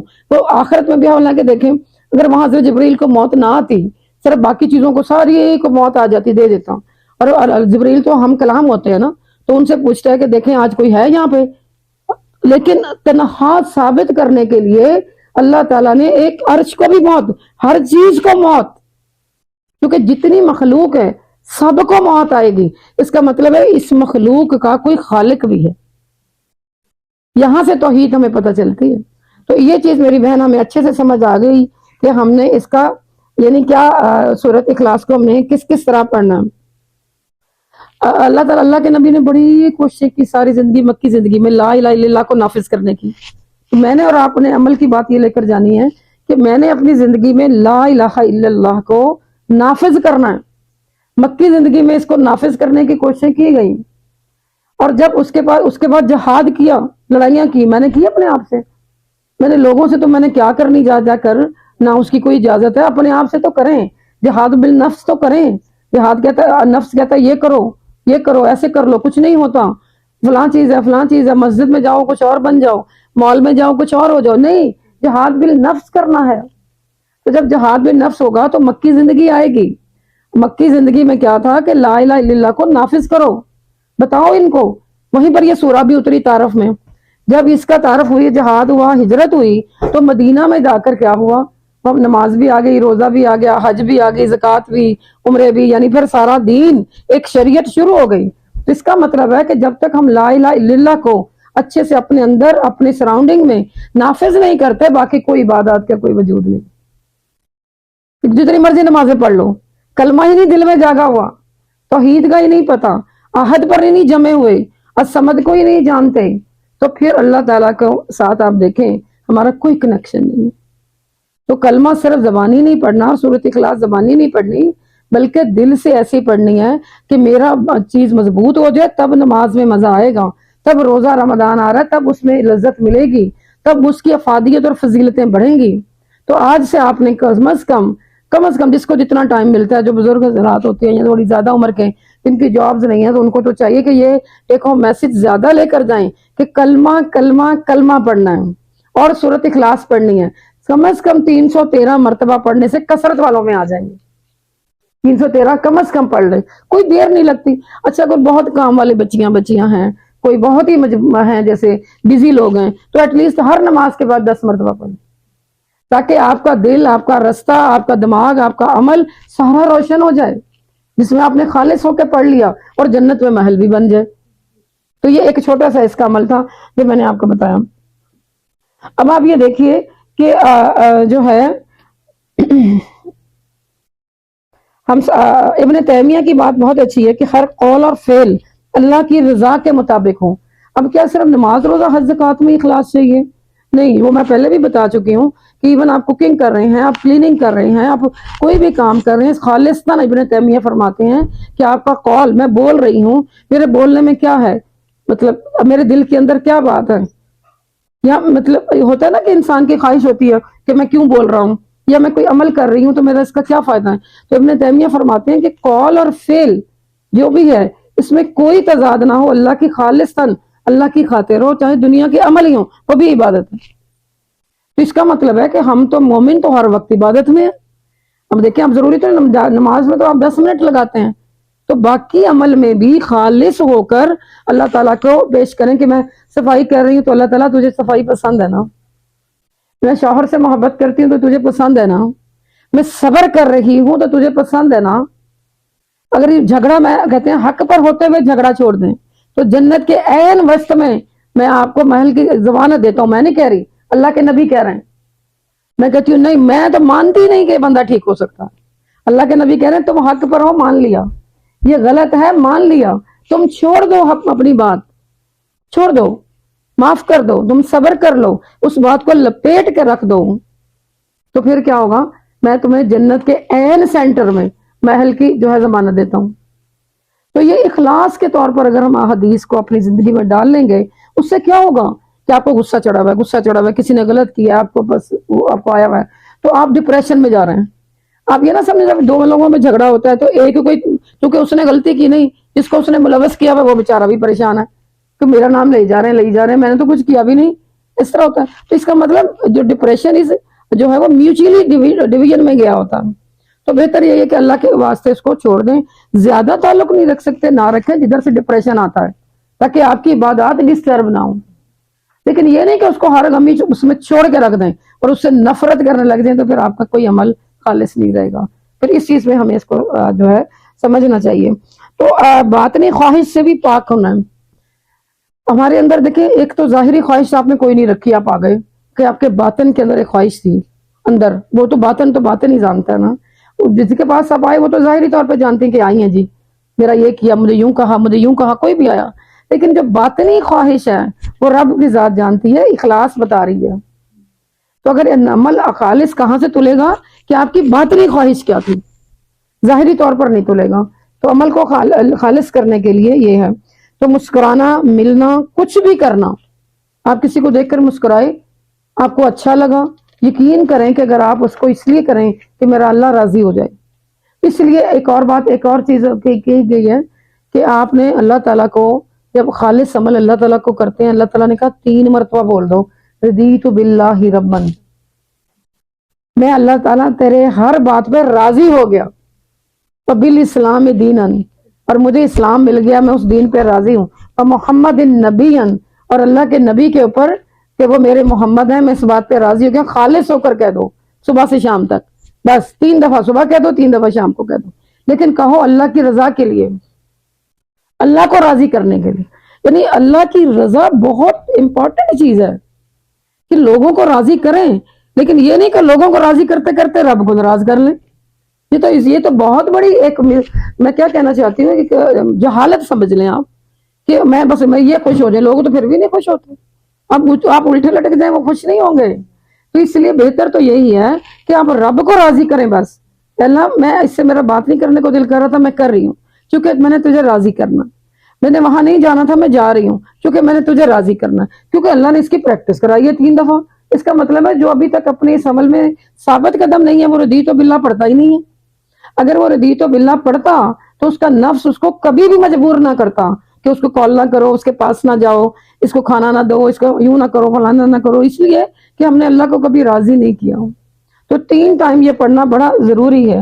تو اس کے ساتھ ہم جب آپ فضیلتیں پڑھ رہے ہیں نا اس کی خالص عمل کی، سب سے بڑا فائدہ اور کیا ہوتا ہے کہ آپ کو روحانی ساری بیماریاں دور ہو جاتی ہیں۔ جب آپ سورۃ اخلاص کو 3 مرتبہ خالص ہو کے پڑھ لیتے ہیں تو آپ کی جسمانی ہارٹ اٹیک جو ہوتے ہیں، جسمانی بیماریاں بھی اور روحانی بیماریاں بھی اور دوسری بیماریاں بھی۔ اب روحانی بیماریوں میں حسد ہے، بغض ہے، کینہ ہے، غصہ ہے، چغلی ہے، جو کچھ بھی ہے وہ آپ کا دل بھرا رہتا ہے اس سے۔ جب آپ وہ ساری چیزیں فرق کر کے نا 3 دفعہ خالص ہو کر اللہ کے لیے سورۃ اخلاص پڑھ لیتے ہیں تو اللہ تعالیٰ آہستہ آہستہ آپ کو دل سے روحانی بیماریاں نکال دیتے ہیں، تو آپ کا دل بالکل صاف کر دیتے ہیں، کھرا چمکدار ہو جاتا ہے۔ حالانکہ وہ بندے اپنی جگہ پر ہی قائم ہوتے ہیں، وہیں پہ کھڑے ہیں، لیکن آپ کا دل بہت اچھا ہو گیا کیونکہ آپ نے خالص ہو کر 3 دفعہ سورۃ اخلاص کو پڑھا۔ اس لیے اس کے ساتھ بہت ہے۔ اب اس میں ایک حدیث دیکھ لیتے ہیں، بہت ہی خوبصورت مجھے حدیث لگی کہ اللہ کے نبی صلی اللہ علیہ وسلم نے فرمایا کہ جو سورۃ اخلاص کو خالص سمجھ کے پڑھتا ہے، اخلاص کے لیے پڑھتا ہے، سنسیئرٹی سے پڑھتا ہے، تو اس کو 3 بینیفٹ ملتے ہیں۔ کیا سا مسلمان ہوتا ہے نا، وہ جب پڑھتا ہے کبھی دھوکہ نہیں کھا سکتا، یعنی وہ دھوکہ دہی سے بچ جاتا ہے کہ جیسے وہ دنیا میں کتنے دھوکہ ہو رہے تھے، آپ کہتے ہیں یہ ہو گیا وہ ہو گیا، بہت کچھ ہوتا ہے، لیکن جو خالص ہو کر سورۃ اخلاص کو پڑھتا رہتا ہے تو اس کو کبھی دھوکہ نہیں ہوتا۔ اس کو یہ اللہ تعالیٰ اس کا یہ ایک اکرام کر دیتے ہیں کہ اس دھوکہ دہی سے وہ بچ جاتا ہے۔ دوسرا پوائنٹ یہ ہے کہ اسے علماء کی مجالس ملتی ہیں اور وہ خیر خواہش کے ساتھ جڑا رہتا ہے، اللہ تعالیٰ اس کو جڑنے میں مدد دیتے ہیں۔ ورنہ آپ نے دیکھا ہوگا کئی لوگ، جیسے میں آج بھی کہہ رہی تھی، کوئی ادھر نظر آئے، کوئی ادھر نظر آئے، کوئی ادھر نظر آئے، لیکن یہ نہیں ہوتا، ہمیں تو دین کے ساتھ جڑنا ہے اور علماء کی مجالس کے ساتھ جڑنا ہے، جہاں سے ملے بس وہیں پہ جا کے جڑنا ہے، کیونکہ میرے لیے تو کسی نے نہیں آنا، ان کے لیے تو کسی نے نہیں آنا، کس کے لیے آنا ہے؟ اصل میں اللہ کی خاطر آنا ہے۔ تو جس نے اخلاص سے پڑھا ہوگا وہ جڑے گا، تو وہ خیر خواہی، اس کا دوسرا حدیث کا فائدہ یہ ہے، اللہ تعالیٰ کے نبی فرما رہے ہیں کہ علماء سے خیر خواہی سے جڑے رہیں گے وہ۔ اور تیسری اس کی جو بات ہے، اس کے دل کا امراض کا علاج، وہ بھی اسی پوائنٹ میں تھا کہ اس کے دل کا امراض کا علاج ہو جائے گا، اس کے اندر حسد کینہ نہیں رہے گا، جہاں سے اللہ کی پکار آئے گی حی علی الصلاۃ اسی مسجد میں چلا جائے گا، پہلے نہیں جا کے پوچھے گا یہ مسجد کون سی ہے، کس کی ہے، پہلے حدیث ہیں فلاں ہیں فلاں ہیں، نہیں کچھ نہیں، اللہ کی آواز نماز پڑھنی، پڑھ کے واپس، کوئی اس چیز سے کوئی غرض نہیں۔ علماء دین بتایا جا رہا ہے، کہاں بتایا جا رہا ہے، میں نے جانا ہے، یعنی بے لوس اس کو دین کی پکار آتی ہے، اس کے دل میں کچھ پک اینڈ چوائس نہیں رہتا، یا پھر کہ بس یہ نماز پڑھوں گا، اب روزہ تو بڑا مشکل ہے یار رکھنا، یا پھر روزہ رکھ لیا تو اب یہ نہیں کروں گا، یعنی دین میں بھی پک اینڈ چوائس اس کی چلی جاتی ہے۔ تو سبحان اللہ، زندگی اس کی اعتدال کے اوپر آ جاتی ہے، بیلنس ہو جانے لگتی ہے۔ کتنے بڑے بڑے فائدے سورۃ اخلاص کے، چھوٹی سی سورہ ہے اور اس کی فضیلت کتنی ہے کہ آپ کی زندگی میں اعتدال آنے لگتا ہے، یعنی کہ یہ نہیں ہے کہ بس آپ اگر دنیا میں دھنس گئے ہیں، کسی جاب میں پھنس گئے ہیں، بچوں کے اندر گھسے ہوئے ہیں، تو آپ کو دین کا کوئی کام کرنے کا وقت ہی نہیں مل رہا، آپ کا دماغ ہی ادھر نہیں جا رہا، آپ کی سوچ ہی ادھر نہیں جا رہی، تو اللہ تعالیٰ آپ کی زندگی کو بیلنس کر دیتے ہیں، آپ کو دین کا جو ہے موقع دیتے ہیں، سبحان اللہ۔ اور اگر آپ دیکھیں کہ اس سے اور کیا چیز ملتی ہے کہ اخلاص ملتا ہے نا، تو آپ کو دل کی ٹھنڈک ملتی ہے، میں تو کہتی ہوں وہ ایک لذت ہے عبادت کی، جب آپ نے خالص ہو کر سورۃ اخلاص پڑھ لی تو دل کی ٹھنڈک بھی آپ کو ملے، جس کو نہیں مل رہی وہ سورۃ اخلاص زیادہ پڑھے، وہ زیادہ سے زیادہ پڑھے، یہ چیز ہم نے اس میں دیکھی، جلن اور کڑن نہیں ہوگی، بالکل خالص، کیونکہ اللہ تعالیٰ فرماتے ہیں وَمَا تُجْزُونَ إِلَّا مَا كُنتُمْ تَعْمَلُونَ، تم جس طرح جو پڑھتے ہو تمہیں اسی کا بدلہ ملتا ہے، وہ ہم دیں گے جو بھی تم عمل کر رہے ہو۔ تو اس کا مطلب ہے آج میں نے سیکھا کہ سورۃ اخلاص میں کہ اللہ تعالیٰ نے کہا اعلان کر دو میری وحدانیت کا، اللہ کے نبی کو فرمایا جا رہا ہے، میں نے آپ کو بتایا کہ جب اللہ نے اپنی وحدانیت بتانی تھی تو اللہ کے نبی سے کہا آپ اعلان کریں، توحید آپ سے شروع ہوگی، نبی آپ کو بتایا، جب اللہ کے نبی کو کوئی مشکل پڑی یا لوگوں نے ان کو تانے دیے یا تنگ کیا تو اللہ تعالیٰ نے خود فرمایا انا اعطینا، ہم نے آپ کو، تو اس میں تو کل کی بات ہی نہیں آئی، کہہ دیجئے ان کو ہم تو آپ کو یہ دینے والے ہیں، نہیں۔ تو اللہ تعالیٰ یاد رکھیں کہ اللہ تعالیٰ نے اپنے تعارف اپنی توحید کے لیے نبی کو چنا ہے کہ نبی جو کہیں گے کریں گے، وہ امت مسٹ فالو دیٹ، اسی کو فالو کرنا ہے، اس وجہ سے اس کی اور زیادہ اہمیت ہے یہاں پر کل کی، سبحان اللہ۔ اب اس کا اسے بھی پتہ چلتا ہے کہ رب کا اپنے نبی سے تعلق کتنا مضبوط ہے، سب سے پہلے اپنے نبی کو سکھائی خدا کی عظمتیں کیا ہیں، سبحان اللہ، شاید بہت اچھی بات کی ہے، خدا کی عظمتیں کیا ہیں، محمد مصطفیٰ جانے، مقام مصطفیٰ کیا ہے، محمد کا خدا جانے، یہ اتنی بڑی محب اور محبت کا ایک کہانی ہے یہ اصل میں، جس کے لیے پوری کائنات بنائی گئی، جس کے لیے امت بنائی گئی، تو اس کو یہ بتایا گیا کہ تم ان کو بتاؤ کہ میں کون ہوں، یہ تمہیں تنگ کر رہے ہیں نا تو تم اعلان کر دو کہ یہ سب کچھ اٹھانا پڑے گا، صرف ایک رب کو، ایک خدا کو جگہ دینی پڑے گی، تنہا کو۔ تو آج ہمارا یہ لیسن بنتا ہے نا دل میں کہ میرے دل میں میرے بچے تھے، میرے شوہر تھا، میری جاب تھی، میری نوکریاں تھیں، میرا فیشن تھا، میری مطلب کوئی مصروفیات تھی، میرا ایک شوق تھا، میں نے سب کو نکال باہر کرنا، 365 بت تو کم از کم ہیں، چلے اس سے زیادہ نہیں تو ہم نے ان کو نکال باہر کرنا ہے، اور صرف کس کو اندر جگہ دینی ہے، صرف رب کی ذات کو جو کہ تنہا ہے، اور اسی سے پوچھنا ہے کہ میں کس مشکل میں ہوں، تو وہ سمجھ جانتا ہے اچھے سے، اس کو کوئی مجبوری نہیں ہے کہ ہم تو ہوتے نا وہ آ نہیں سکتے جی قرآن پہ کیوں نہیں آتے، وہ بچے ہیں، وہ چھوٹے ہیں، کبھی بڑے ہیں کبھی چھوٹے ہیں، اب نہ چھوٹوں کو بلائیں نہ کبھی بڑے والوں کو بلائیں، ٹھیک ہے، تو اللہ تعالیٰ نے کہا مجھے پکارو نا، لم یلد ولم یولد، میں ہر کہانی سے پاک ہوں، جب بناؤ گے میں تمہارے ساتھ ہوں گا، اور کیا لم یلد ولم یولد، آگے کیا ہے ولم یکن لہ کفوا احد، اور جو میرا جیسے آپ دیکھیں لیس کمثلہ شیء، اب مثال ہی نہیں دی جا سکتی، وہ کفوا احد کا مطلب یہ ہے،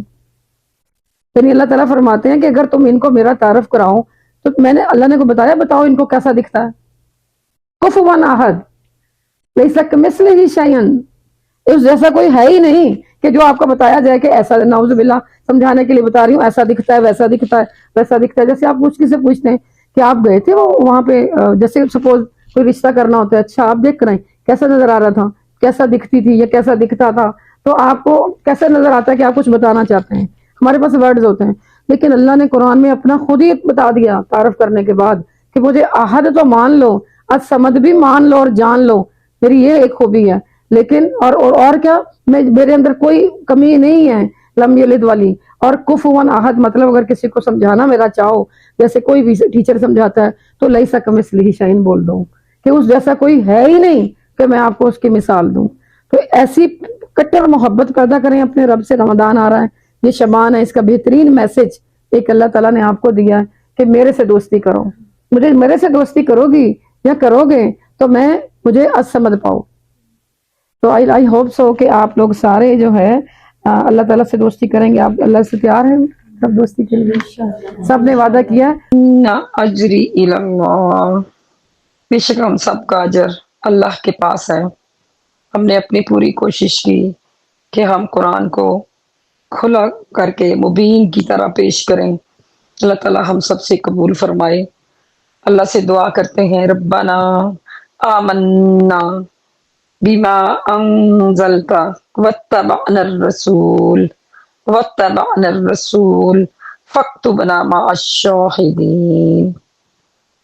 سبحان ربک رب العزت عما یصفون وسلام علی المرسلین والحمد للہ رب العالمین۔